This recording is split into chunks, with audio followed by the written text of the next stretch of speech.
નમસ્કાર દર્શક મિત્રો, આજે થોડા ઉચાટની સાંજ છે. એક બાજુ ઘણા વર્ષો પછી સિવિયર સાયક્લોનિક સ્ટોર્મ જેને કહેવાય, જેમાં પવનની ગતિ 150 થી 160 કિલોમીટર જેટલી હશે, તે બિપોરજોય ગુજરાત તરફ આગળ વધી રહ્યું છે. અપેક્ષા છે આવતીકાલે રાત સુધીમાં એ કચ્છના કાંઠે ટકરાશે, જખાઉ અથવા એની આજુબાજુ, અને ત્યારબાદ આગળ નીકળશે. જો એ થોડું ઘણું ફંટાય તો કદાચ ગુજરાતનો વધારે ભાગ પણ એમાં સપડાય એવી શક્યતાઓ છે. જે કાંઠા વિસ્તારના શહેરો છે, પોરબંદર છે, જામનગર છે વગેરે, ત્યાં ભારે વરસાદ આવનાર 2-3 દિવસ દરમિયાન અને ગસ્ટી વિન્ડ્સ જેને આપણે પવન કહીએ, જોરદાર પવન, એ ફૂંકાવાની શરૂઆત થઈ ગઈ છે. આ પ્રકારનું વાવાઝોડું ગુજરાતમાં મને લાગે છે કે ઘણા વર્ષો પછી આવે છે. અને અત્યાર સુધી તાવતેથી માંડીને ઘણા વાવાઝોડા ગુજરાત તરફ આવે અને પછી ફંટાઈ જતા હતા ઓમાન તરફ. આ વખતે અપેક્ષા હતી કે આવું થશે. હજુ સુધી કમનસીબે થયું નથી. છતાં આ વાવાઝોડું છે, આપણે ઈચ્છીએ કે મોડા પણ એ ફંટાઈ અને ગુજરાતને બચાવી તારવીને ચાલી જાય.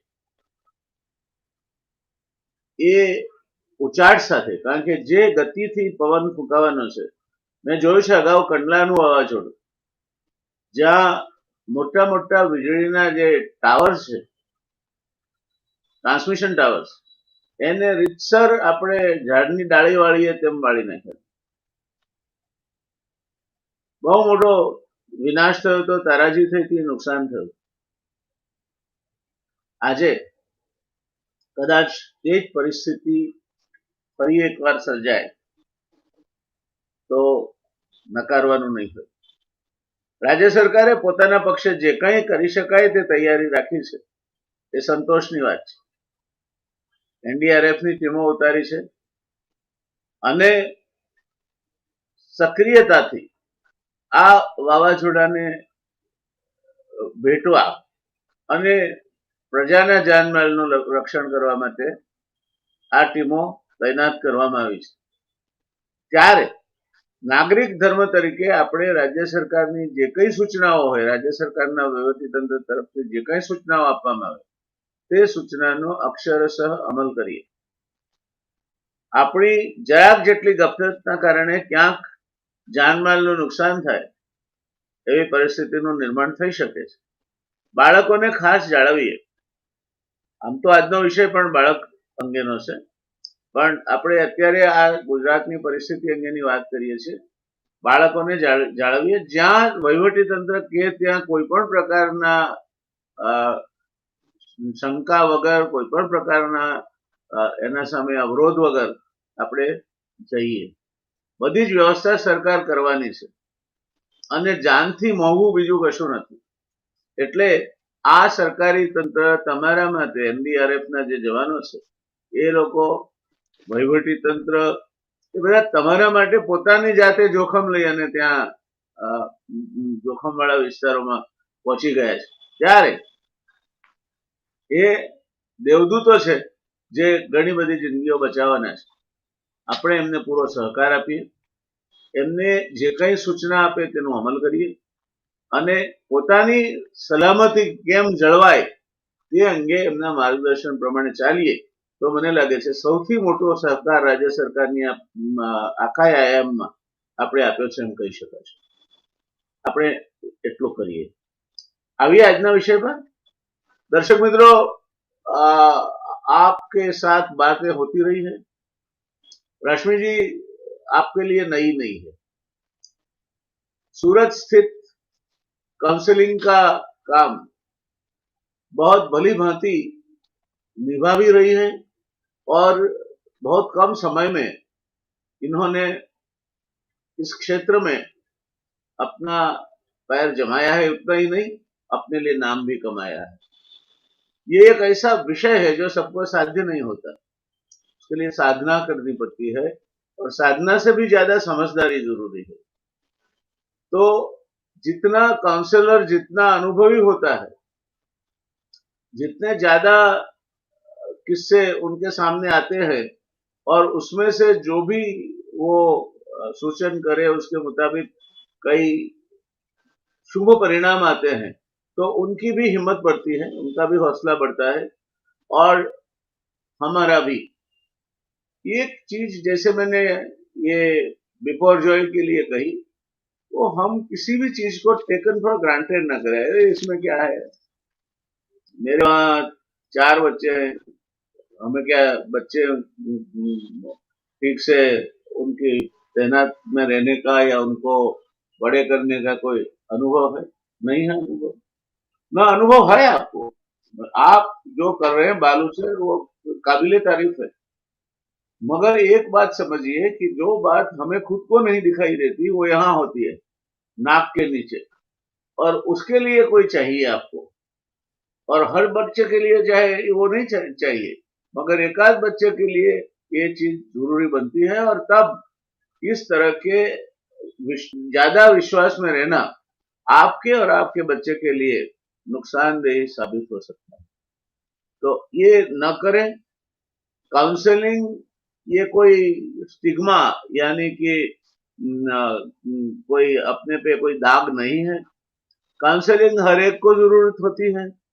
हम डॉक्टर के पास दवाई लेने जाते हैं, वो अपनी तरह से काउंसलिंग करता है, वो कहता है हम 4-5 दिन के लिए आ, इस तरह का खुराक लेना, ये करना, ये नहीं करना, तो हम वो स्वीकार लेते हैं, और दवा के साथ वो काउंसलिंग भी लेके आते हैं। जैसे काउंसलिंग के बिना दवा की जो असरकारिता है वो नहीं है, ठीक उसी तरह बिना काउंसलिंग ये जो मनोचिकित्सा है वो भी पॉसिबल नहीं है। और जैसे मैंने कहा कि आपके नाक के नीचे देखना है ये, और वो शायद आप करने के लिए ट्रेन नहीं है। आप कोई अलग, हर हर इंसान के पास अलग अलग तरीके की स्पेशलिटी होती है। आपकी स्पेशलिटी कोई अलग चीज की हो सकती है। आप गृहस्थी चलाते हैं, वो भी एक स्पेशलाइजेशन है। शरू रंगनेकर करके एक बहुत बड़े मैनेजमेंट एक्सपर्ट हुआ करते थे। मैं समझता हूँ कि उन्होंने मैनेजमेंट के लेक्चर्स देने की और ऑर्गेनाइज करने की शुरुआत इस देश में की। तो अहमदाबाद आए थे, आज से 1975 के अरसे की मैं बात करता हूँ। अहमदाबाद मैनेजमेंट एसोसिएशन में इनका लेक्चर था, और विषय था I learn the management from my wife. मेरी पत्नी के पास से मैं मैनेजमेंट कैसे सीखता हूँ। और कई उन्होंने दाखिलों के साथ पुरवार किया था कि कुशल गृहिणी, मेहमान आते हैं, घर में दूध नहीं है, तो कैसे पिछले दरवाजे से जाके बाजू वाले के वहां से वो आपूर्ति कर लेती। मेहमान आते हैं, कोई चीज घर में है ही नहीं, और पतिदेव का तो फर्ज होता है हुक्म छोड़ना। बोलते हैं 4 कप चाय बनाना, वो नहीं पूछते शुगर है नहीं, आपको ही बोला था सुबह में कि लाना है, वो याद नहीं रहता। तब कहीं से भी जुगाड़ करके गृहिणी आपकी जो गृहस्थी है उसकी शोभा बचा लेती। तो ये चीजें हैं, कोई किसी से भी सीखने में जरा भी शर्म नहीं है, पहली बात। काउंसलिंग कोई रोग नहीं है, दूसरी बात। काउंसलिंग से आपको एक आत्मविश्वास बढ़ता है अपने आप में, तीसरी बात। और चौथी बात, आपका बच्चा जो सबसे ज्यादा आपके लिए मायना रखता है, उसके जीवन में एक ऐसा मोड़ आप ला सकती है जिसकी वजह से कल तक जो बच्चा अभ्यास में नहीं कुछ रस लेता था, या कल तक जो वो बच्चा जो शाई था, किसी से बात करने में झिझकता था, या वो बच्चा जो टेम्परामेंटल था, वायलेंट हो जाता था, ये बच्चे आपको आश्चर्य हो उस तरह से वेल बिहेव्ड हो जाते हैं। और उसके लिए कोई सजा नहीं करनी है, प्यार से ज्ञान से ये सुलझाना है। तो दर्शक मित्रों, जैसे प्लेन चलाना है तो पायलट का ही काम है। कोई ट्रैक्टर चलाने वाला ये नहीं कह सकता कि मैं यहाँ से दिल्ली कई बार गया हूँ, तो ट्रैक्टर से गया हूँ तो आज प्लेन से चला जाऊंगा। ये नहीं होता, प्लेन क्रैश हो जाता है। तो आज हम ये चर्चा करेंगे। आज का विषय जो है कि बालक के मूलतः क्या अधिकार है।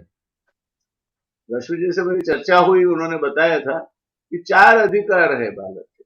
मैं चार तो नहीं कहूंगा आपको, क्योंकि वो उनका विशेषाधिकार है, और एक जरूर कहूंगा, और वो किसी भी रिलेशनशिप में कोई भी हो, चाहे बच्चे के साथ हो, अपनी फैमिली मेंबर्स के साथ हो, चाहे दोस्त के साथ हो, चाहे बिजनेस पार्टनर के साथ हो, एक चीज काफी अहमियत रखती है, वो है विश्वास। अगर विश्वास नहीं है तो कोई भी रिलेशनशिप टिक नहीं सकती, पनपती नहीं, आगे नहीं बढ़ती। और अगर चलती भी है तो जिस तरह के परिणाम आप अपेक्षा रखते हैं उससे नहीं होते, उद्वेग होता है, और अंततः जाके आप बिल्कुल कड़वाहट के साथ अपने दोस्त या पार्टनर से अलग होते हैं। ये नहीं करना है, क्योंकि बच्चे के साथ इस तरह के परिणाम हम अपेक्षित नहीं रखते। हमारा बच्चा है, हम अपेक्षा रखते हैं वो अच्छा नागरिक बने, आगे चल के प्रगति करे। प्रगति की व्याख्या भी आपको नहीं करनी है, आपको ढूंढना है कि वो किस क्षेत्र में प्रगति कर सकता है। अगर वो अच्छा चित्रकाम करता है तो उसको करने दो, उसको मैथमेटिक्स सिखाने की कोई जरूरत नहीं। ये पागल मत करो कि मेरा लड़का या लड़की इंजीनियर बनेगा, डॉक्टर बनेगा। आप डॉक्टर हैं, आपके वहां पेशेंट की भीड़ उमड़ती है, आपका काउंसलिंग धमाके से चलता है, उसका जरा भी मतलब नहीं कि आपका बच्चा डॉक्टर होके ही सफल हो सकता है। अहमदाबाद में 3 जनरेशन से डॉक्टर हैं। एक बहुत लीडिंग चेस्ट फिजिशियन है।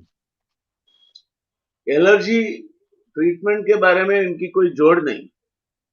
अब उनकी स्वाभाविक अपेक्षा होगी, एक इकलौता बेटा है, कि उनकी गद्दी संभाले, बहुत जमी जमाई प्रैक्टिस है, बहुत बड़ा नाम है। मगर बच्चे ने बोला कि नहीं, मुझे ये डॉक्टरी नहीं करनी, मैं जूलॉजी पढ़ना चाहता हूँ। और आपको ताज्जुब होगा कि आज वो यूरोप में ये विषय पे अग्रिम अभ्यास कर रहा है, और जब बाहर निकलेगा ये अभ्यास से, तब शायद डॉक्टर जितनी कंफर्ट से न रह सके उतनी कंफर्ट से रह पाए, क्योंकि वो उसके आनंद का, चैन का और लाइकिंग का विषय है। तो ये चीजें जो है हमें आज रश्मि जी बताए कि काफी लंबी पूर्व भूमिका होगी, मैं क्षमा प्रार्थी हूँ। रश्मि जी, शुरुआत करते हैं। क्या 4 चीजों की बात कर रहे थे आपकी, जो बच्चे को हमें देनी है और देनी चाहिए? जी, सबसे पहले सर प्रणाम और बहुत बहुत शुक्रिया आपका और सभी दर्शकों का, भावुकों का, जिन्होंने हमें बहुत प्यार से सराहा और बहुत ही प्यार से संभाला भी, तो उनके लिए। अब वैसे तो बच्चों के बहुत सारे अधिकार है, और किसी भी इंसान के, जैसे आपने कहा, लेकिन मैं एक स्कूल काउंसलर हूँ। मैं अपना आपको मूलतः स्टूडेंट्स के साथ सबसे पहले कनेक्ट करती हूँ, students and parents. Standard 5th के बाद डायरेक्टली स्टूडेंट्स के साथ डीलिंग, और उससे पहले पेरेंट्स के साथ डीलिंग, बट सेंटर में हमेशा स्टूडेंट्स रहते हैं, स्टूडेंट्स एंड पेरेंट्स। इसलिए मैं बच्चों पे फोकस करती हूँ। बच्चों मतलब जो पढ़ रहे हैं वहां तक के, कॉलेज तक के। तो एक पहला अधिकार है बच्चों का, वो है रिस्पेक्ट, आदर, जो वो डिजर्व करते हैं, उन्हें मिलना ही चाहिए। अब ये इस आदर को हम कैसे, किस अवधारणाओं पर देखेंगे, कैसे परिभाषित करेंगे? एक छोटा सा एग्जाम्पल लेते हैं। जैसे कि एक किस्सा पढ़ा था मैंने इनमें, एक किसी किताब में, तो वो मुझे बहुत कनेक्ट हुआ, और मैंने वो शेयर भी किया था एक बार अपने सोशल मीडिया पे। तो मैं यहाँ पे भी वो बात बताती हूँ कि एक बार एक फैमिली रेस्टोरेंट में गई थी डिनर लेने।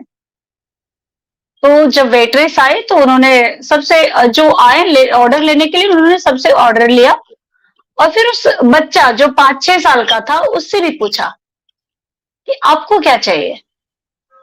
और बच्चा एकदम सरप्राइजिंगली, उसने, उसकी आंखें चमकी और उन्होंने फिर से उतनी स्माइल के साथ उस लेडी ने पूछा कि मैं आपसे ही पूछ रही हूँ, आपको क्या पसंद है, आपको क्या चाहिए?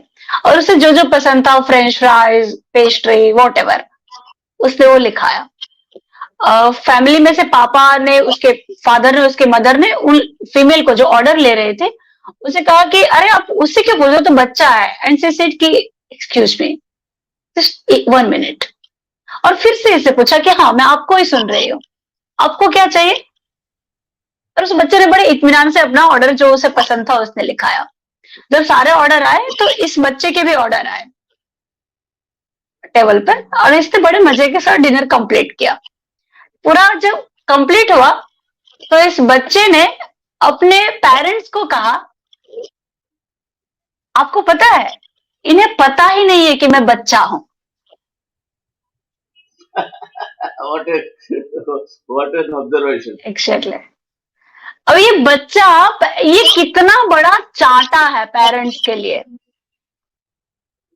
अगर ये हो रहा है तो इस बच्चे ने स्माइल के साथ बखूबी कितना बड़ा चांटा मारा है पूरी सोसाइटी के ऊपर, कि जो हम मानते हैं कि ये तो बच्चा है। हर बच्चे का सबसे पहला अधिकार है जो हम उससे चाहते हैं।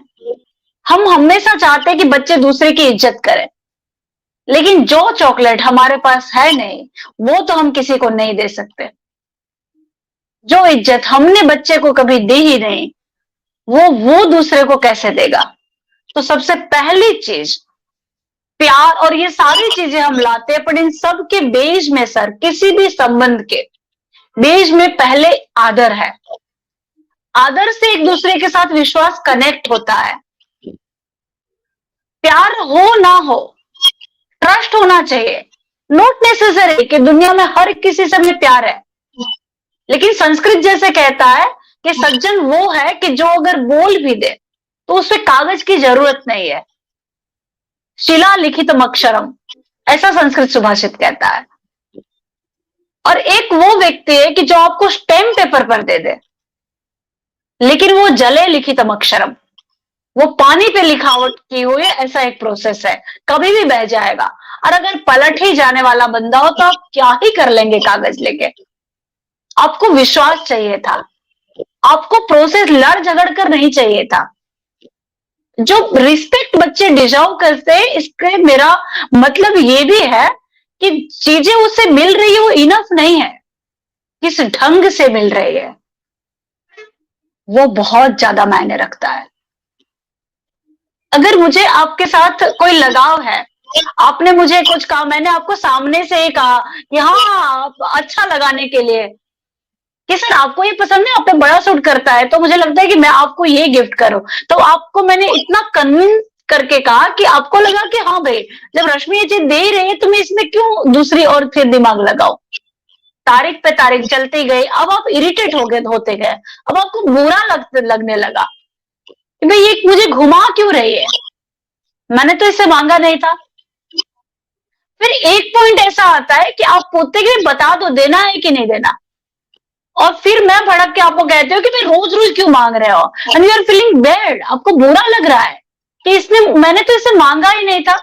और फिर एक दिन मैं आपको पटक करके आपके पास ला देती हूँ, लो तुम बहुत दिन से आप ये कह रहे थे, जिद कर रहे थे, तो सर ये लीजिए आपकी चीज आ गई। ये तो आपको नहीं चाहिए था, इनिशियली ये तो मैंने शुरुआत नहीं की थी।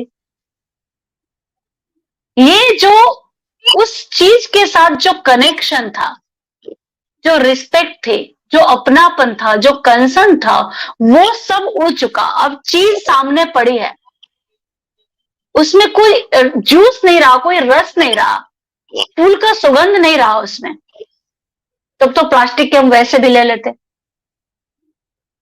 रिस्पेक्ट जो हर बच्चा डिजर्व करता है, ऐसा। अब ये जो रेस्टोरेंट वाली बात थी, इससे ये नहीं प्रूफ होता है कि हर चीज बच्चे से पूछी जाए, लेकिन अगर आप 4 शर्ट देख ही रहे हैं, आप ले ही रहे हैं, तो अगर आप उससे पूछ लेंगे तो आपका क्या एक्स्ट्रा जाएगा? कुछ भी नहीं। कम से कम आप बच्चे को आप समझने की प्रोसेस में आएंगे। और जो हम बनाना चाहते हैं इवेंचुअली बच्चे को कि जिम्मेदार नागरिक बने, उसमें भी जिम्मेदार कौन बनेगा? जिसे अपनी रिस्पेक्ट हो। आप क्यों सर अपनी बात पे अपने कमिटमेंट को आप क्यों पालते हैं? इसलिए नहीं, आज के पॉइंट पे आप इसलिए तो बखूबी नहीं पालते कि भाई मुझे लोग सवाल करेंगे। अब इस पेज पे तो वो से सारी परतें आपकी वैसे ही निकल चुकी है, तो आप इसलिए पालते क्योंकि आपने खुद को कहा है, आप खुद को देख रहे हैं। आपको कौन डिजाइन करता है? लेकिन ये पॉइंट पर आने से पहले बहुत सारी चीजें जिंदगी में, एक तो जिन्स और दूसरा वातावरण जो हमें मिलता है, जो माहौल मिलता है, ये दो चीजों से हम जो भी हैं वो बनते हैं। हमारी सफलताएं या हमारी विफलताएं। तो एक बच्चे को डे वन, वो जन्मे उससे पहले से वो रिस्पेक्ट डिजर्व करता है। दूसरी चीज, विश्वास डिजर्व करता है। ऐसा विश्वास के लिए एक छोटी सी बात समझते हैं। पहले हम लॉकर में तो नहीं रखने जाते थे अपने गहनों को, जो भी रहता था घर में। तो आज से 30, 35, 50 साल पहले, 30 साल पहले भी बुजुर्ग जितने भी हैं या फिर हमारे जो बुजुर्ग थे, वो अगर बाहर जाते थे, गांव जाते थे या कहीं यात्रा पे जाते थे, तीर्थ यात्रा पे 10-15 दिन के लिए, तो अपने घर में जो कीमती सामान है, सबसे पहले तो जो सोना चांदी की चीजें हैं, जो उनकी सबसे ज्यादा संभाल के उन्होंने रखी है, वो अब लोग एक ताले पिक के भरोसे नहीं छोड़ पाते थे। तो सोचते थे कि किसके पास रख के जाए, किसे ये विश्वास से दे के जाए, और फिर आप वो चीज लेकर के उनके यहां जाते थे। और आप याद कीजिए कि आप उन्हें क्या कहते थे। आप उन्हें कहते थे कि आपके सिवाय किसी और पे भरोसा हम कर ही नहीं सकते, और आपके पास रख दिया, उसके बाद 10 दिन क्या, 10 महीना भी हो जाए तो हमें सोचने की जरूरत नहीं है। आपके पास रख दिया मतलब हम निश्चिंत हैं, और इस चीज के लिए आपसे ज्यादा विश्वास हो और आपसे ज्यादा सलामत कोई और हमें मिल ही नहीं सकता था। आपने क्या कोई रिटर्न लेटर लिया था उनसे? आप क्या ज्योतिष देख कर गए थे? आपके पास क्या प्रूफ था ऐसा जो ऑन पेपर हो? कुछ नहीं, आपको जरूरत भी नहीं लगी, और आपका विश्वास कभी नहीं टूटा। आप 10 दिन आराम से घूमते रहे, आपने उस आदमी को बांध लिया, वो किसी शादी में नहीं जा पाया, वो आपकी गहनों की सलामती के लिए जागता रहा। वो कहीं पे भी जाता था तो जल्दी घर आता था। आपने उसे क्या दिया? आपने एक विश्वास से बांधा, आपने ट्रस्ट इंजेक्ट किया सामने वाले में। बच्चे को कभी भी हमने उसकी दोनों गालों को अपने दो हथेलियों के बीच में रखकर, उसकी आंखों में आंखें डालकर ये कहा कि आई ट्रस्ट यू, मुझे यकीन है कि तुम जो करोगे सोच समझ कर करोगे। अगर गलती हो भी जाती है तो तुम उसे किसी और पे नहीं डालोगे। I trust you. Have you ever tried? हमने कभी ये कोशिश की? हमें कभी लगा कि पेरेंटिंग भी एक सिंसियर जॉब है, 24/7? बच्चों की लाचारी है कि हम एक ऐसी जॉब प्रोफाइल लेकर बैठे हैं बीइंग अ पेरेंट्स, कि हम कितनी भी गलतियां कर ले, हम कितना भी बकवास कर ले, हमें इस जॉब में से कोई फायर नहीं करता। इसमें से कोई रिटायरमेंट की एज नहीं है। हम जब ये कहते हैं ना कि हम बच्चे को निस्वार्थ भाव से कर रहे हैं, एक्चुअली खुद को ढूंढना चाहिए, टटोलना चाहिए। जब पेरेंट्स ये कहते हैं कई बार कि हमने इतना बड़ा किया, सोचना चाहिए कि बड़ा किया मतलब क्या किया? खींचा, ऊंचाई खींची, वजन को खींच खींच के बढ़ाया,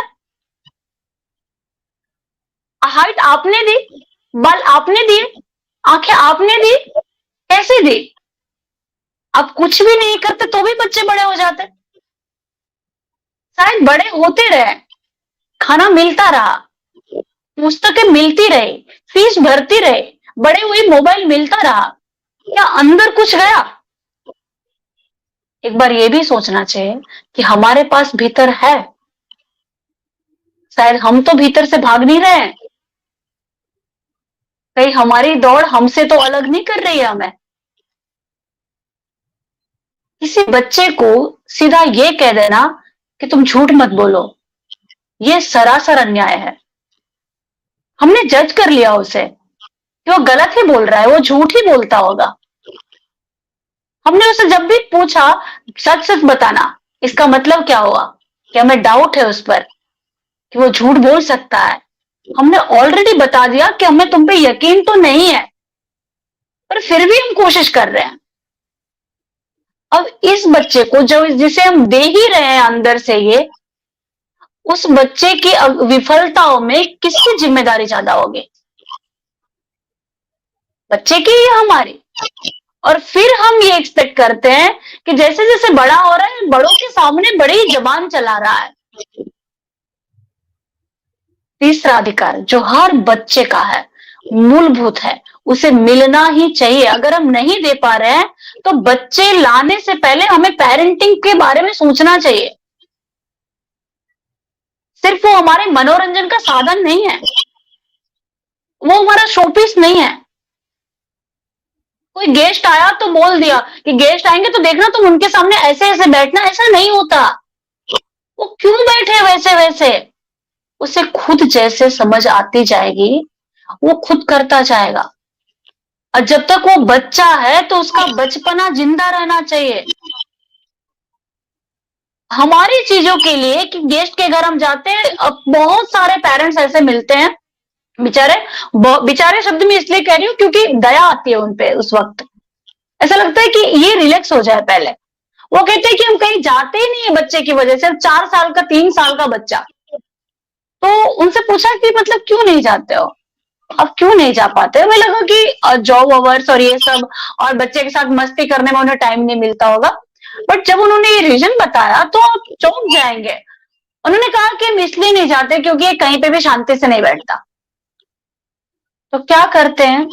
कुछ नहीं, उसे हर चीज देखनी है, फ्रिज भी खोल देना है, उसे कोई खिलौना पड़ा है तो वो देखना है, उसे बुक खोलनी है। तो ये तो क्या हो गया? हमने तो उनसे कहा और मैं आज भी कहती हूँ कि जिन गेस्ट को, आपके जिन मेहमानों को, जिन संबंधियों को आपके बच्चे की सहजता से विरोध है, आप वहां से थोड़े दिन के लिए ब्रेक ले लीजिए, बड़े प्यार से। आपका कुछ नहीं जाएगा, आप कुछ नहीं खोगे। उल्टा 15-20 दिन, 1 महीने के बाद आपको रियलाइज होगा कि आप क्या खो रहे थे। उस दिखावे के पीछे भागने में आप ओरिजिनल चीज खो रहे थे। पर ये तो बच्चे का अधिकार है, मूलभूत अधिकार है, उसमें क्यूरियोसिटी होनी चाहिए। अगर वो पलाथी मार के बैठ जाएगा, अगर वो सिंसियरिटी से बैठ जाएगा तो बड़े क्या करेंगे? शोपीस नहीं है। जब भी कोई गेस्ट आए तो उन्हें बोलना कि चलो राइम सुनाओ। अगर नहीं सुना पाए तो कई बार तो बच्चों की मार पड़ती है इसके लिए। क्यों? ये नहीं है मेरा मानना कि बच्चे ना सुनाए, बट सुनाने का इंटेंशन क्या है आपका? कहीं ये तो नहीं है कि मैं ये देख रही हूँ कि नहीं नहीं मेरा बच्चा तो इतना होना ही चाहिए, मैं स्टेज पर हूं तो मेरा बच्चा इतना होना ही चाहिए। नहीं, क्यों? हाँ, एक है कि गार्डनिंग करनी है आपको, आपको गार्जियन बनना है, आप गार्जियन हैं, मेरी जवाबदारी है, मेरा उत्तरदायित्व है। लेकिन मेरा उत्तरदायित्व सिर्फ उसे माहौल मिले उसका है, उस पे चढ़ बैठने का मेरा कोई अधिकार नहीं है। वो बच्चा मेरे जरिए आया है, मेरे में से नहीं आया, उसका आना नियति है और वो अपने संस्कारों को लेकर आया है। तो एक के उसे सुनते वक्त कोई जज बनने की भूमिका में कोई पेरेंट्स ना जाए, पहली बार, दूसरी बार, किसी बार भी नहीं, और हर रोज उसमें विश्वास करे। अब पेरेंट्स ये कहेंगे कि मैडम हमने किया, लेकिन बच्चा तो भी पहले बोलता है मोबाइल नहीं देखेगा, फिर भी देखता है। सही है, agreed, I totally agreed. As a mother when I tried, लेकिन एक चीज होती है कि आप कितने कमिटेड है इस चीज को करने के लिए, आपने कितना इंजेक्ट किया, आपने इन्वेस्टमेंट कितना किया जिसका रिजल्ट आपको चाहिए, कितने महीने आपने अपने आप को दिए। वो झूठ बोलेगा, चले आपको, वो उससे होगी गलती, वो झूठ बोलना भी नहीं है, बट वो चाहता है कि वो मोबाइल नहीं देखे। कि एग्जाम्पल के तौर पे कि आपने उसे कहा कि मुझे यकीन है कि तुम मोबाइल नहीं ही देखोगे, तुम ये करोगे, तो देखिए एक तो मोबाइल नहीं देखोगे, ये इस चीज के बदले आपको कोई बेटर ऑप्शन देना पड़ेगा उसे, जो लॉजिकल भी हो, जिसमें रीजनिंग भी हो। तो वो कि उसे ये कहना और हर रोज कहना। जब एक बच्चे के साथ एक पेरेंट्स ने मुझे बताया था कि मैम हमने ये ट्राई किया और फिर ऐसा हुआ कि तीसरे चौथे दिन भी हमने कंटिन्यू किया, तो बच्चे ने मुझे कहा कि लेकिन आज मैंने आपका विश्वास तोड़ा है, आज मैंने थोड़ी देर देख लिया था। How sweet. चौथे पांचवें दिन में आपका बच्चा समझने लगा है 5-6 साल का कि विश्वास रख करना क्या है, और इवेंचुअली 1 महीने में वो समझ जाएगा कि वो यकीन नहीं तोड़ सकता, क्योंकि यकीन तोड़ना बहुत गलत, कुछ तो बहुत गलत है। और एक चीज जो हर बच्चे की है, उसे बोलने का अधिकार है। He is right. क्योंकि ये होता है, अभी भी हमारी जो पेरेंटिंग सेशन था, तो पेरेंट्स क्या करते हैं, बड़े लोग हमेशा ये करते हैं, ये बड़े लोग करते हैं कि ऑडिटोरियम में पीछे की लाइन ढूंढते हैं। अगर ग्रुप में गए तो डेफिनेटली पीछे की लाइन ढूंढते हैं। क्यों ढूंढते हैं उन्हें ही पता। तो हमने पेरेंट्स को कहा ऐसे है कि चलो शुरू करने से पहले एक बात करते हैं कि आप बच्चे के लिए, अगर आपका बच्चा थोड़ा धीरे लिखने लगा, अब पहले तो थोड़ा आपको लगने लगा कि थोड़ा पीछे पड़ गया है, दोस्तों में थोड़ा ज्यादा हो रहा है, घुल मिल रहा है, एडोलेसेंस के लक्षण थोड़े ज्यादा हो गए हैं, तो आप टीचर को आकर क्या कहते हैं, आप कहते हैं कि मैडम सर आप इसे जरा है ना अपने पास बिठाइए, थोड़ा आगे बिठाइए इसे। पीछे बैठने में ना ये इसका ध्यान अपने दोस्तों में चला जाता है। जिस दिन आप आगे बिठाते हो उस दिन तो परफेक्ट लिखता है, लेकिन जिस दिन ये पीछे बैठता है ना, ये नहीं, इसका ध्यान अलग हो जाता है, ये नहीं लिखता। तो आप इसे खाली आगे बिठाइए, सब कुछ कर लेगा। और मैंने कहा कि बस मुझे खाली ये बात करनी थी, आप तो पेरेंट्स आपको कुछ कह नहीं सकते, 30 सेकंड का ब्रेक लेते हैं और आगे की सीट इतनी खाली है ऑडिटोरियम में। तो जो चीज हम पीछे बैठते क्यों है, हम भी तो चाहते हैं कि थोड़ा ब्रेक मिल जाए, थोड़ा इधर उधर करे तो हो जाए। तो जो हम उनसे उम्मीद रख रहे हैं, जो हम चाहते हैं कि बच्चे बड़े होके क्लास में सवाल पूछे, ना डरे, बेझिझक सवाल पूछे। मजा तो इस बात का है कि ये सूचना देते वक्त भी पेरेंट थप्पड़ चढ़ा देते हैं, तुम्हें कितनी बार कहा है कि तुम क्लास में पूछा करो, हमने तुम्हारी फी भरी है, तुम वहां पढ़ने जाते हो। रियली आपने उसे कब बोलने दिया? जब जब वो कुछ बोलने गया आपको लगा कि बहाने बना रहा है, आपको लगा सामने जबान चला रहा है, आपको लगा कि मुंहफट हो गए हैं और बहुत बोलते हैं, बहुत जबान चलाते हैं, किसी भी बात में इसे चुप नहीं रहना, किसी भी बात में इसे सुन तो लेना ही नहीं है। और उसमें भी अगर लड़कियां हैं और ये कर रही है, तब तो पेरेंट्स को लगता है कि ये तो बवाल हो गया भाई, शादी की बात कैसे रहोगी। ऐसा लगता है जैसे उसकी शादी मतलब जेल में करवाने वाले हैं, कि जहां पे उसे ना बोलने का अधिकार होगा, ना सोचने का अधिकार होगा, ना उसे खुद रह ही नहीं सकते, उसका कुछ भी स्वयं स्वत्व नहीं रहेगा जैसे। तो जो चीज हम चाहते हैं कि बच्चे बड़े होकर के करें, ऐसे ही नहीं आते। आपकी लाइफ में भी ऐसा हुआ होगा, मेरी लाइफ में ऐसा हुआ था। और ऐसे बच्चे जो है ना, उनकी कंप्लेन थोड़ी अजीब तरीके से आती है स्कूल में। पेरेंट्स जब ये सुन रहे हैं तो उन्हें लगेगा कि मैडम फिर आपको क्या पता कि कैसे कैसे कंप्लेन आती है। आई नो कैसी कंप्लेन आती है, I am telling you. Complain ये आती है ऐसे बच्चों के लिए स्कूल से, और तो कोई प्रॉब्लम नहीं है, नहीं पढ़ाई वढ़ाई सब ठीक है, बस थोड़ा डिसिप्लिन में गड़बड़ है। अच्छा, डिसिप्लिन की डेफिनेशन क्या है? डिसिप्लिन की डेफिनेशन गधा बनना तो नहीं है। डिसिप्लिन का मतलब मूंगा गूंगा बहरा बनना तो नहीं है। तो सवाल तो पूछेंगे भाई, सवाल नहीं पूछेंगे तो टीचर्स डफर हो जाएंगे। ये सोचा किसी ने? क्वेश्चन से क्यों प्रॉब्लम है आपको? हाँ, एक चीज है कि इंटेंशन क्या है बच्चे का। जो क्वेश्चन वो पूछ रहा है, अगर आपको डाउट है तो एक तो है ना, आप डाउट का भी एक स्कोप दीजिए, एक पॉजिटिव चांस उस पर लीजिए कि अगर आपको लग रहा है कि वो रोज आपको परेशान करने के लिए सवाल पूछ रहा है, तो अगर आप टीचर हैं तो बहुत ही ऑनेस्टी के साथ दूसरे दिन उसे पर्सनली बुला करके ये कहिए कि बेटा कल जो इतने इतने क्वेश्चन आपने पूछे थे और आपके हुए थे, तो उस पर आपने काम किया क्या आगे? फिर आगे कोई सवाल हुए एंड यू विल अंडरस्टैंड, आपको जवाब मिल जाएगा कि आप गलत नहीं जाएंगे, आप उसे गलत जज नहीं करेंगे। क्योंकि ये कंप्लेन तो इन बच्चों के लिए कॉमन है कि नहीं नहीं किसी को पढ़ाने ही नहीं देते, फिर आएगा ईगो बहुत है। ईगो क्या होता है?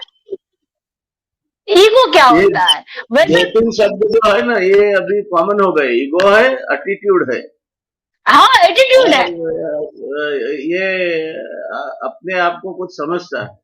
अब टीचर जब एग्जैक्टली अपने स्टूडेंट के साथ हरीफाई करने लगती है, तब फिर आगे तो होगा क्या? यही होगा।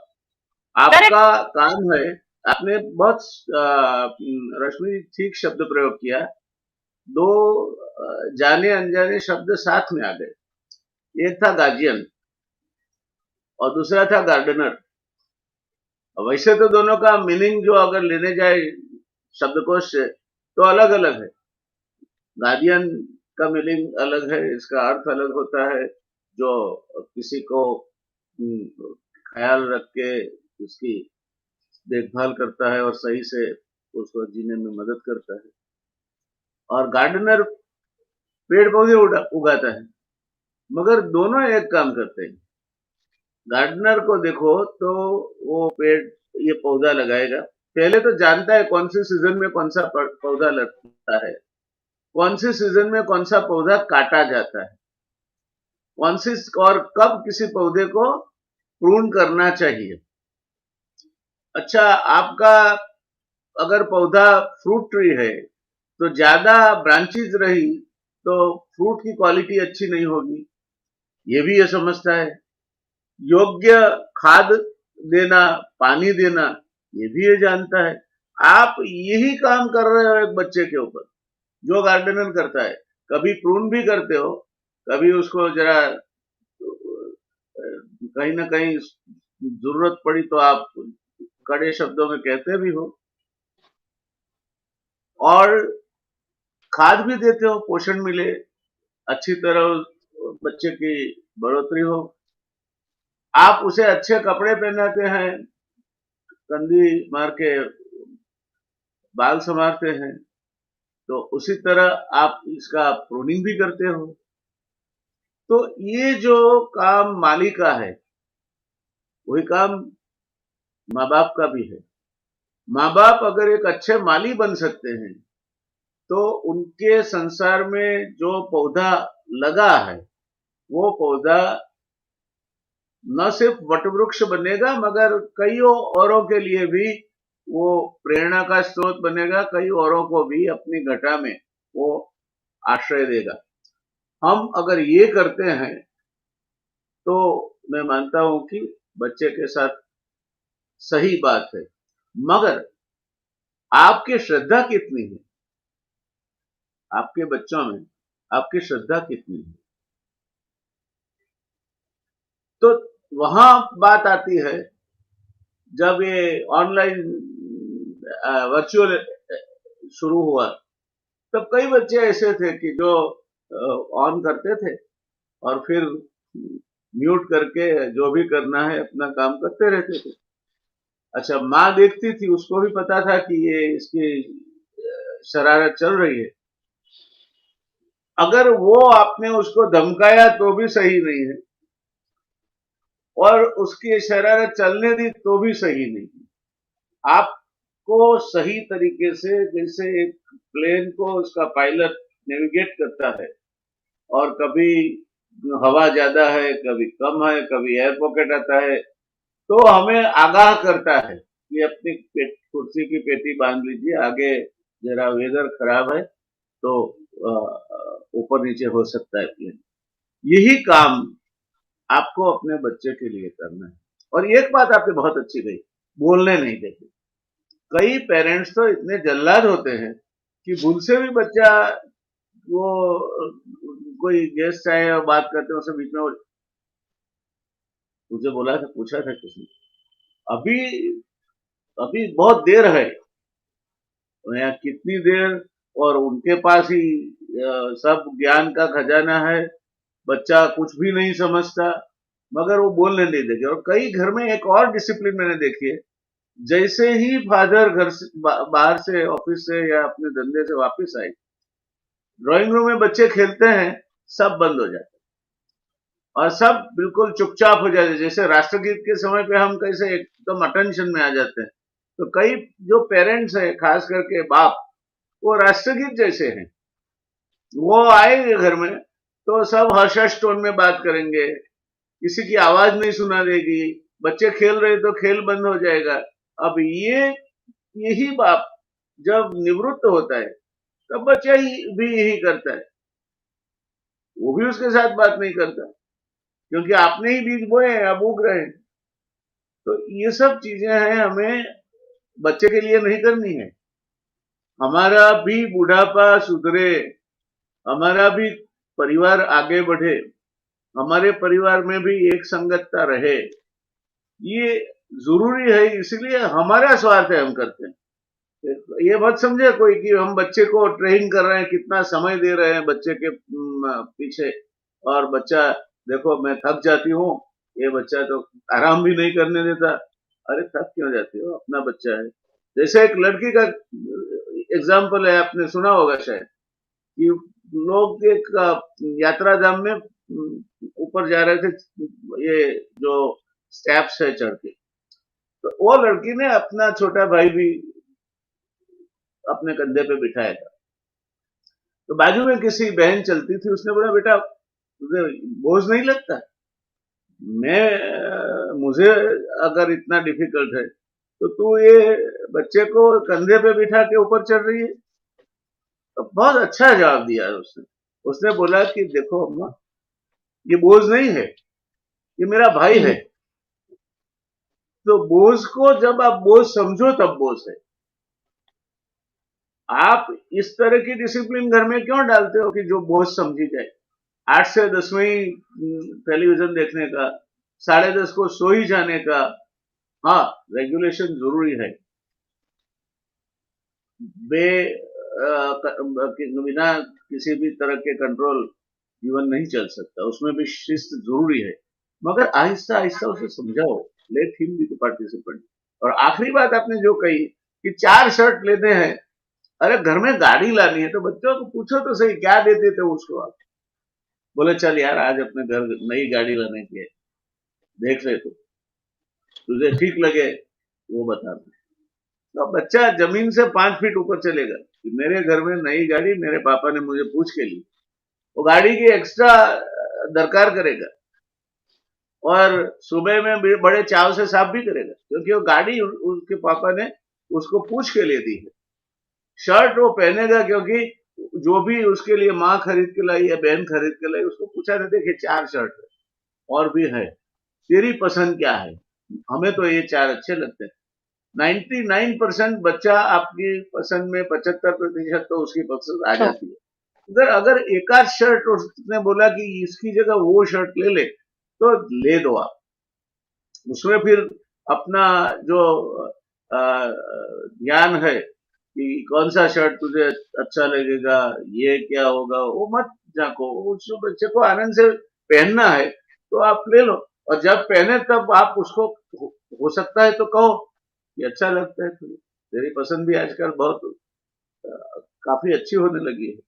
तो ये सब जरूरी है क्योंकि जैसे बेरिंग को हम यूज करते हैं, स्विंग में भी बेरिंग होता है, तो अगर उसमें से लुब्रिकेंट चला गया तो वो भद्दा आवाज देता है, किचुड़ किचुड़ किचुड़ किचुड़ होता है। छोटा सा एक ड्रॉप ऑयल का डाल दिया या ग्रीस का डाल दिया, बिल्कुल आवाज बंद हो जाती है, स्विंग स्मूथ चलता है। तो ये जिंदगी के संबंधों में कहीं ना कहीं हमें ये ग्रीस तो अप्लाई करना है, अगर नहीं किया तो वो बद्दी आवाज आती रहेगी, और संबंधों में जब बद्दी आवाज आने लगे तब समझना कि कहीं गलती है। किसकी है उसके वैल्यू जजमेंट में मत पड़ना। आप समझे हैं, अच्छी बात है, अब उसको सुधारने के लिए क्या किया जाए वो भी आप ही करो, मगर ये बच्चों को कोई पूछता नहीं है, और फिर बच्चे छिपाते हैं इनसे। नोटबुक के अंदर कॉमिक छिपा के स्कूल ले जाएंगे और आराम से बैठ के पढ़ेंगे। तो क्या टीचर आपको कहेगी उसका इंतजार है आपको कि आपका बच्चा स्कूल में कॉमिक्स पढ़ता है? ये तो आपका ही किया हुआ दुष्कर्म है कि आपका बच्चा आपसे सही बात नहीं कर सकता। खाने बैठा है तो बोले ये इसमें विटामिन होता है, ये क्यों नहीं खाता? अरे आहिस्ता आहिस्ता समझो, नहीं खाएगा आज तो क्या, कौन सी है, एक एक दिन में विटामिन आ जाना है उसके अंदर। उसको बोलो कि बेटा ये जो है सब्जी तो खाता नहीं, अलग बात है, देखना इसमें ये विटामिन होता है, इससे शरीर को फायदा होता है। तो हर तरह का खाना खाना चाहिए ताकि आपका मगज और शरीर का संतुलित विकास हो। तो आहिस्ता आहिस्ता आहिस्ता आप उसको बदल पाओगे, नहीं तो नहीं बदल पाओगे। तो ये सब चीजें जो है वो मनोविज्ञान जो है बच्चे का, वो मनोविज्ञान हम समझते नहीं। हम हुकूमत का डंडा चलाते हैं, मैं बड़ा हूं या तो, अरे उससे क्या फर्क पड़े? आपके जमाने में ये चीज नहीं थी, उसके जमाने में है, तो ज्ञान की दृष्टि से वो बड़ा है। तो ये प्रश्न का कहाँ जगह है कि मैं बड़ा हूं या तू? तो ये ऐसी छोटी मोटी चीजें जो बहुत बखूबी से आपने आपके पेशकश में सामने रखी, अत्यंत मायना रखती। छोटी सी चीज कभी कभी तो बच्चे का पूरा व्यवहार बदल देती है, उसको घर में अपनापन लगने लगता है। कभी उससे गलती भी हो जाती है तो उसे विश्वास है कि जाके माँ बाप से कहेगा तो वही उनको गाइड करेंगे। तो फिर ये जो विद्यार्थी हर रोज के 35 सुसाइड करते हैं इस देश में, 35 students commit suicide every day, वो नहीं होगा। एक और बच्चा त्रस्त है, बहुत कोर्स धड़ल्ले से चल रहा है, उसके पल्ले नहीं पड़ता, एग्जाम में कुछ मार्क्स अच्छे नहीं आते, और दूसरी ओर आप भी डांटो उसको घर आए तो कि तू तो बेवकूफ है, देख बाजू वाले के लड़के का कितना अच्छा परफॉर्म। अब बाजू वाले का लड़का आप दत्तक लेने वाले हो, बड़ा होकर बाजू वाले का लड़का आपके काम में आने वाला है ना, चाहो उसको, वो भी आपका बेटा है, मगर आपका जो बेटा है उसके साथ किसी को भी, उसके भाई बहन को भी क्यों कंपेयर करते हो? तो आपके साथ ये मुद्दा मैं जोड़ना चाहूंगा कि गलत कंपैरिजन मत करो। घर में ही 4 बच्चे हैं, हर 4 अलग अलग तरीके के हैं, किसी के हैंडराइटिंग अच्छे होंगे, किसी के नहीं होंगे, किसी को मैथ्स अच्छा लगता है, किसी को आर्ट्स अच्छा लगता है। तो ये समझने की जो प्रक्रिया है वहां आपका रोल आता है।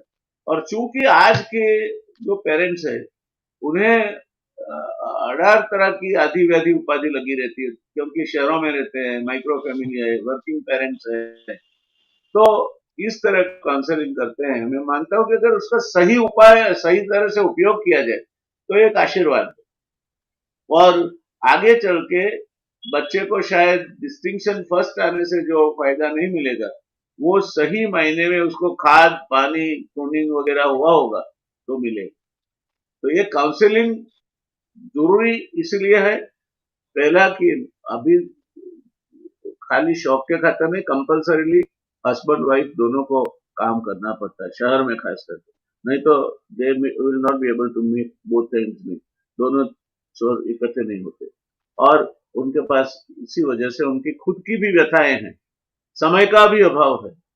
तो उसी परिस्थिति में एक तरह से उनको कोई सही मार्ग पे ले जाए, इस तरह का काउंसलिंग जरूरी है। और ये काउंसलिंग से भड़कना नहीं चाहिए, भागना नहीं चाहिए। आप काउंसलिंग आपके लिए लेते हैं, मैं तो मानता हूं सबसे बड़ी ज्यादा जरूरत काउंसलिंग की पेरेंट्स को, क्योंकि पेरेंट्स ज्यादा समझदार है, मैच्योर है, समझ सकते हैं, बच्चा फिर भी कहीं ना कहीं उसकी समझ शक्ति की मर्यादा आती है। तो आपने दो, विश्वास और बच्चे के बोलने की, जो सत्य बोले ना बोले, जो आहिस्ता आहिस्ता उसको ट्रेन करने की बात की, काफी मायना रखती है। अब बाकी के दो फैक्टर क्या है? आपने बोला था 4, तो बिल्कुल आधे रास्ते पे मैंने आपको थोड़ा मिले, और फिर हम बुलाए तो हमारे शो में आओ, इसलिए आधे रास्ते पे मैंने आपको रोका था। तो आगे बढ़िए, अब बाकी के दो मुद्दे क्या है? सबसे पहला तो आदर, विश्वास, एक उनकी आजादी, बोलने की आजादी, और प्रेम जो इन सबसे ऊपर है। अब इन्हें व्याख्यायित करने के लिए एक जो है कि सुरक्षितता, प्रेम तो आ ही जाता है, वो आ ही जाता है, उसे लाना नहीं पड़ता, आप उसे ला नहीं सकते। एक को सलामती की भावना, जो चौथी चीज है कि हर चीज कहिए, पर वो जहां भी जा रहा है उसे कहिए कि हम तुम्हारे साथ हैं, तुम अकेले नहीं हो। उसे कहिए मेहनत करने के लिए, पढ़ने के लिए, बट जब वो एग्जाम देने जा रहा है तो उसे कहिए तुम अकेले नहीं हो, और तुम्हारे किसी भी रिजल्ट में तुम अकेले नहीं हो। तुमसे गलती हो भी जाती है तो भी तुम अकेले नहीं हो। अगर तुम यू टर्न लेते हो फिर भी अकेले नहीं हो। तुम कुछ भी नहीं करोगे तो भी तुम हमारे लिए अपने रहोगे और प्यारे रहोगे, लेकिन अगर तुम करोगे तो तुम्हें भी गर्व होगा और हम ज्यादा खुश होंगे। तुम बात नहीं भी मानोगे, प्यार तो भी रहेगा, लेकिन अगर तुम बात समझ। बीच में आपको टोकता हूँ रश्मि जी, बीच में आपको टोकता हूँ, खेद है मुझे, मगर यहाँ एक चीज जोड़ना चाहता जो मेरा खुद के अनुभव से आती है।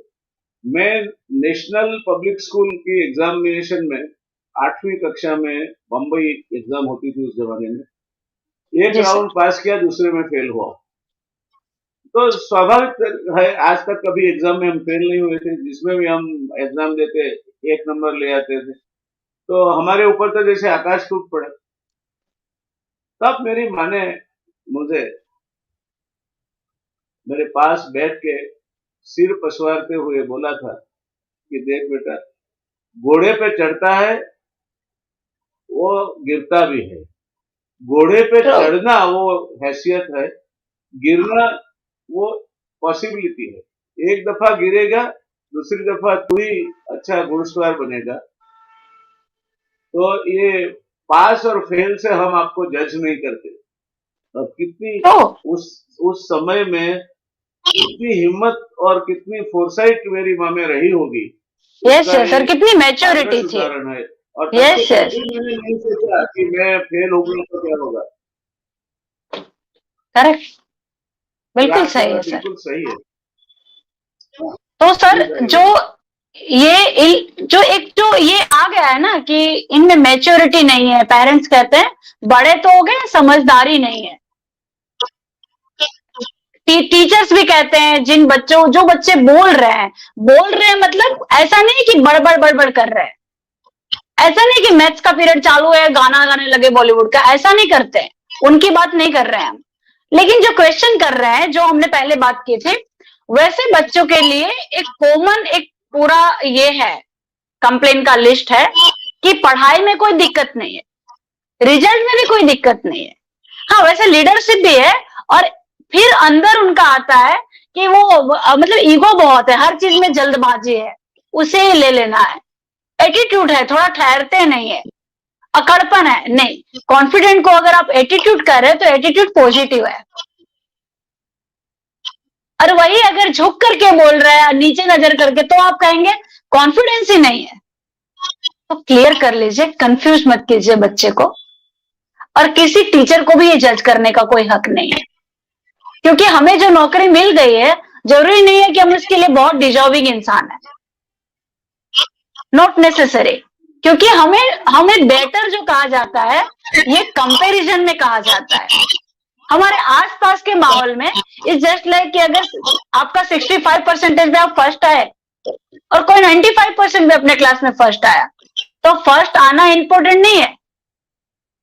अगर वो 95 पे थर्ड भी आया तो भी वो 65 वाले फर्स्ट के कंपैरिजन में बेटर वर्जन ही है। तो हम जिस जगह पे हैं, एक तो ये जो चीज आती है कि बड़ों के सामने, तो मुझे तो एक सवाल होता है कि आप हमसे पहले जन्मे, ये हमारी गलती नहीं है। कोई पहले जन्मा, वो सही बात। हमारी गलती तो नहीं है। तो मेरे जनरेशन की गलती नहीं है वो, कि मैं उससे पहले 20 साल पहले आ गए। उसमें उसने क्या किया और मैंने ही क्या किया। तो ये जो आता है ना कि बड़ों के सामने चुप रहो, बड़ों के सामने मत बोलो, तो पेरेंट्स वेट कीजिए, थोड़ा रुकिए, जहां आप सोच रहे हो ठहरिए थोड़ा, कि किस चीज के लिए आप बच्चे को गलत कर रहे हैं। जस्ट बिकॉज कि आपको भी यही सिखाया गया था कि बड़ों के सामने मत बोलो। सामने बोलना क्या होता है? तो क्या पीठ के पीछे बोले? और यही फिर चुगली होती है, पीठ के पीछे बोली जाती है, क्योंकि आपने सामने बोलने से मना किया। फिर आप कहेंगे किसी के पीठ पीछे मत बोलो, तो जाए कहां? कुछ छोड़ दीजिए। तो जहां भी हम हैं, जरा ठहरे, जरा सोचे। सामने बोलना नहीं होता। मेरे एक एक टीचर थे, मतलब एक बार मैं ट्यूशन के लिए गई थी जब हम गुजरात आए, तो बड़ा ही अच्छा हुआ। एंड उस वक्त मुझे समझ में आया कि नहीं, जैसा हम समझ रहे हैं पेरेंट्स के बारे में, वैसा नहीं होता है। तो एक दिन मैं घर आई तो मेरी सिस्टर ने मुझे कहा कि तुम्हें पता है तुम्हारे टीचर आए थे घर पे। मैंने कहा अच्छा, क्यों आए थे भाई? तो उन्होंने कहा कि कल से इसे मत भेजना। ये क्यों, क्या हुआ? तो बोलते हैं कि अब इसे एक चैप्टर सिखाया, तो एक चैप्टर का एक एग्जाम्पल सिखाया, तो इसने पूरा चैप्टर एक दिन में कर लिया। अब मुझे एक ही चैप्टर आता था, तो मैं तो एक्साइटमेंट में कर ही लूंगी ना। तो बोलते हैं, और दूसरा कि अब ये ऐसे अगर करेंगे तो मैं कैसे 35 बच्चों को देखूंगा। और बोल के गए कि इसे मैं नहीं पढ़ा सकता, मेरी काबिलियत से ऊपर है, और एक तो इसके पास क्वेश्चन बहुत है। मैंने इसे पूछा कि मैं तुम्हें डाइजेस्ट ला दूंगा इंग्लिश का, तुम उसमें से देख लो। तो इस ये मुझे बोलते हैं कि सर वही लेना होता तो आपके पास क्यों आते, 55 रुपए में गाइड नहीं लेती। क्या गलत कहा था बताइए आप ही। अब इस ऐसे बच्चों को, ऐसे बच्चे मैं अकेली नहीं हूं, बहुत है ऐसे बच्चे। इसलिए ऐसे हैं क्योंकि मुंहफट नहीं है। क्योंकि जिस दिन मैं नर्सरी में गई थी, तो मेरे प्रिंसिपल आए थे उस वक्त, कॉन्वेंट स्कूल बिहार के, और उन्होंने मेरे घर पे आके कहा था, जो मुझे बाद में मेरी मम्मी ने बताया, कि ये बच्ची रो रही थी, पहला दिन था स्कूल का, लेकिन जैसे ही मैंने ब्लैक बोर्ड पे लिखना शुरू किया और मैंने कहा तालव्य शाह, तो ये तुरंत खड़ी हो गई और इसने कहा तालव्य शाह नहीं होता है, तालव्य शाह होता है। क्योंकि मेरे दादाजी ने हमेशा ये कहा कि अगर आप क्लास में कमजोर टीचिंग चला रहे हो, चुपचाप बैठ करके देख रहे हो कि हाँ भाई गलत है बट हम क्या करें, तो आप भविष्य के लिए बहुत बड़ा अभिशाप बन रहे हो। तो क्यों चलाए गलत? आप चाहते हो अगर किसी और का बेटा कि देश के लिए कुछ गलत हो रहा है, उसमें आवाज बनता है, शहीद भी हो जाता है, तो आप उसके लिए प्राउड फील करते हैं कि बंदे ने आवाज उठाई। अगर ये शुरुआत घर से होती है, ये शुरुआत क्लासरूम से होती है। इसीलिए टीचर्स को मदर टीचर कहा जाता है। कई सारे किंडरगार्टन में मदर टीचर का कॉन्सेप्ट है। तो ये एक्सपांडेड फैमिली है। घर और स्कूल, यही से देश का नागरिक बन रहा है। आप सिर्फ एक इंसान को नहीं क्लास में बुक नहीं पढ़ा रहे हैं। और बीइंग अ पेरेंट्स, आप सिर्फ एक जीव को, एक बच्चे को, एक मनुष्य को खाना नहीं खिला रहे हैं, आप देश बना रहे हैं। तो देश तो निडर होना चाहिए, देश सेंसिटिव होना चाहिए, देश सेंसिबल भी होना चाहिए, देश रिस्पॉन्सिबल भी होना चाहिए, और देश लॉजिकल भी होना चाहिए। तो ये सारी चीजें अगर बच्चे में है, तो सही उस बात बच्चे है। को जी सर, और ऐसे बच्चे को जल्दी हर लोग पसंद नहीं कर लेंगे, क्योंकि हर लोग की चॉइस बेस्ट नहीं होती है। जी अब लेकिन उसमें उनकी गलती नहीं है जी। ना। जी सर, तो बस इसी चीजों के साथ आज के इस रश्मि जी, आपने एपिसोड में, बहुत सही बात कही। शायद मुझे लगता है कि कुछ और मुद्दे, अहम मुद्दे भी आज समय की मर्यादा से हमारी चर्चा में से छूट गए हैं। वो कहीं न कहीं अगले समय हम कवर कर लेंगे। मगर श्योर सर। काफ़ी अहमियत रखने वाली बातें आपने कही कि बच्चे को विश्वास दो, बच्चे में आप खुद का विश्वास रखो, बच्चे को जो कहना है वो सुनो। अगर रेस्तरां में जाते हो, कुछ खरीदने जाते हो, बच्चे के लिए खरीदते हो, तो उसको पूछो कि उसकी पसंद क्या है, कम से कम इतना जानने का तो प्रयत्न करो। उससे दो फायदा होगा, वो पसंद करते सीखेगा और आटे दाल का भाव भी उसको मालूम होगा। ये सब चीजें हमें करनी चाहिए। हम ये नहीं करते हैं, अक्सर नहीं करते हैं, क्योंकि हम ये मानते हैं कि बच्चे को क्या समझ पड़ती है, मगर ये नहीं समझते हम कि बच्चा हमसे ज्यादा समझदार है और हम उससे उसका बचपन छीन रहे हैं। एक संबंध करके चलचित्र आया था, उसके उसका एक गाना था, उसकी दो पंक्तियां ये कहती है कि एक छोटा सा उपकार हम पे कर दो, अगर हो सके तो सिर्फ उतना सा प्यार दे दो, कितना, बचपन उधार दे दो। ये बचपन जो है वो गया सो गया। आप तो अपना बिल्कुल। जो कर रहे हो वो तो करते रहोगे, मगर ये बच्चा बचपन खोता जा रहा है, उसके बचपन के जो साल है मर्यादित है। वैसे तो मैं मानता हूं कि हर इंसान में एक बच्चा बसता है, जब तक वो इंक्विजिटिव है, जब तक वो नई चीजों का आदर करता है, जब तक वो खुश रहता है, जब तक वो प्रायोगिक तरीके से कुछ चीजों को देखता है, हर इंसान में एक बच्चा होता है। मगर हम बड़े हो जाते हैं तो बड़े बड़े इतने इतने चेहरे बना के फिर बैठते हैं और शिष्ट भाषा में हमारे लेक्चर्स होते हैं और फिर वहां से चलते बनते हैं। ये सही नहीं है। बच्चा बच्चा ही है। दर्शक मित्रों, भद्रायु भाई वचराजानी एक बहुत बड़े एजुकेशनिस्ट हैं, डॉक्टर भद्रायु वचराजानी। उन्होंने अभी अभी एक कार्यक्रम किया था और वो कार्यक्रम था कि ईश्वर ने आपको पेरेंटिंग के लिए ये भेंट दी है।